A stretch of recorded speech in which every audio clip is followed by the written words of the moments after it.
Bible مقدس میں خدا مردوں سے گفتگو اور جادوگری سخت ممنوع قرار دیتا ہے۔ خروج کی کتاب 22 باب 18 آیت میں لکھا ہے، تو جادوگری کو جینے نہ دینا۔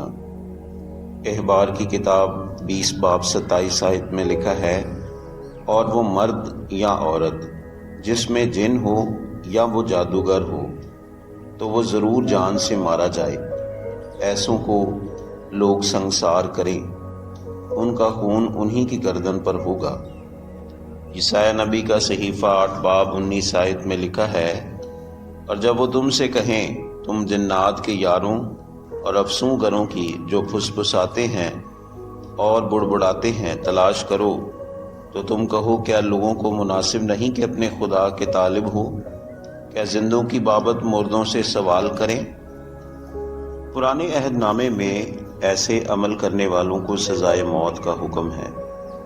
ساؤل بادشاہ اس بات سے آشنا تھا، اس لیے اس نے تمام جنات کے یاروں کو شہر سے نکال دیا۔ سموئیل کی پہلی کتاب 28 باب کی 3 آیت میں لکھا ہے، اور ساؤل نے جنات کے آشناؤں اور افسوں گروں کو ملک سے خارج کر دیا۔ اس کے برعکس خدا کی نافرمانی کرتے ہوئے وہ خود این دور کی جنات کی آشنا کے پاس گیا تاکہ مردہ سیموئیل نبی کی روح سے بات کر سکے۔ 28 باب کی 7 آیت میں لکھا ہے، تب ساؤل نے اپنے ملازموں سے کہا، کوئی ایسی عورت میرے لیے تلاش کرو جس کا آشنا جن ہو، تاکہ میں اس کے پاس جا کر اس سے پوچھوں۔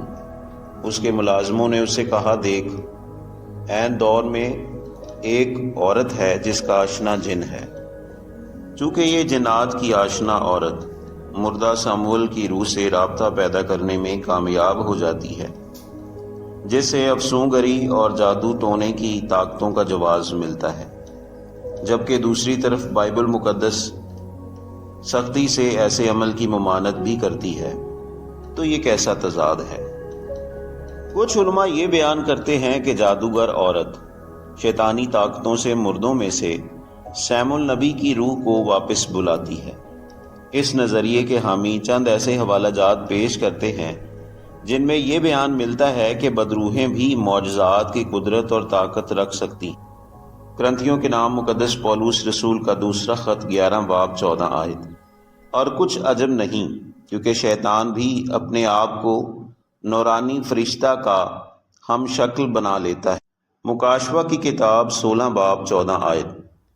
یہ شیاطین کی نشان دکھانے والی روحیں ہیں جو قادر مطلق خدا کے روز عظیم کی لڑائی کے واسطے جمع کرنے کے لیے ساری دنیا کے بادشاہوں کے پاس نکل کر جاتی ہیں۔ اس تشریح پر چند اعتراضات ہیں۔ پہلا اعتراض کہ موت حتمی ہے۔ عبرانیوں 9 باب 27 آیت میں لکھا ہے، اور جس طرح آدمیوں کے لیے ایک بار مرنا اور اس کے بعد عدالت کا ہونا مقرر ہے، مردہ کبھی واپس نہیں آ سکتے۔ سیموئیل کی دوسری کتاب 12 باب 23 آیت میں لکھا ہے، پر اب تو وہ مر گیا، پس میں کس کے لیے روزہ رکھوں؟ کیا میں اسے لوٹا سکتا ہوں؟ میں تو اس کے پاس جاؤں گا، پر وہ میرے پاس نہیں لوٹنے کا۔ لوکا طبیب کی معرفت لکھا گیا انجیلی بیان اس کا 16 باب اور 26 آیت میں خداوند یسوع مسیح دولت مند آدمی اور لازر کی تمثیل میں گڑھے کا بیان کرتے ہیں۔ لکھا ہے، ان سب باتوں کے سوا ہمارے تمہارے درمیان ایک بڑا گڑھا واقعہ ہے، ایسا کہ جو یہاں سے تمہاری طرف پار جانا چاہے نہ جا سکے، اور نہ کوئی ادھر سے ہماری طرف آ سکے۔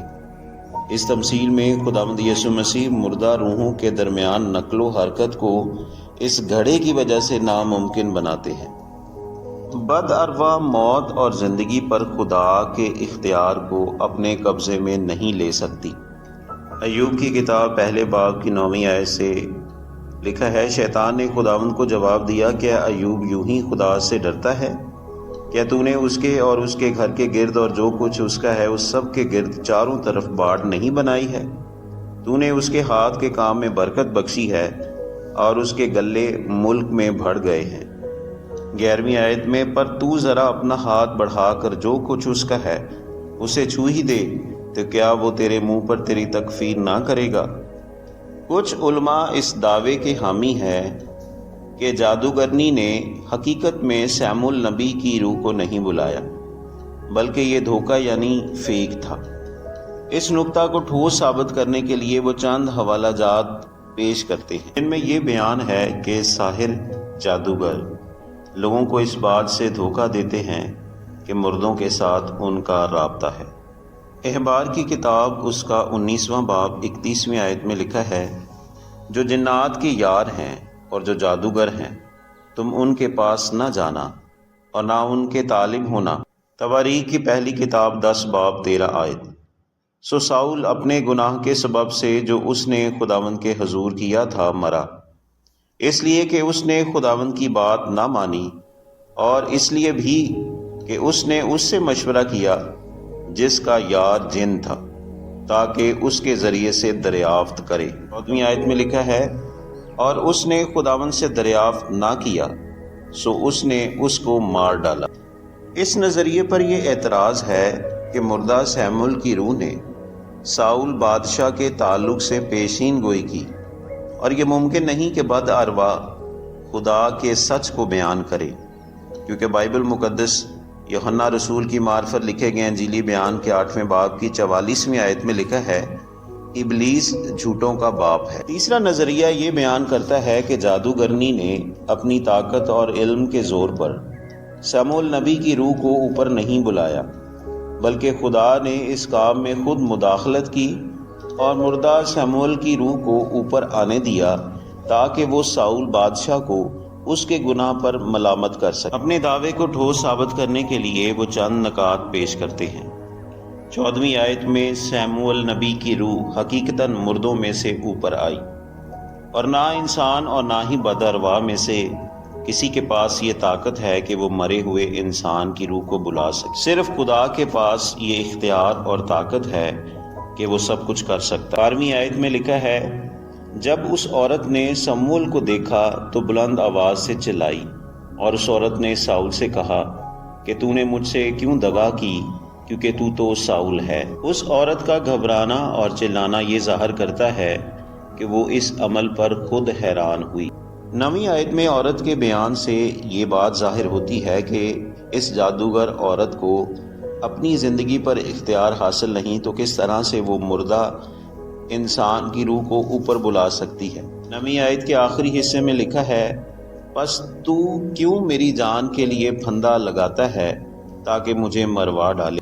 اور یہ درست نہیں کہ اس عورت کو اس بات کا کریڈٹ دیا جائے کہ اس نے اپنی طاقت اور علم سے مردہ سیمول کی روح کو اوپر بلایا۔ بائبل مقدس میں خدا بعض اوقات غیر معمولی ذرائع سے بھی کلام کرتا ہے۔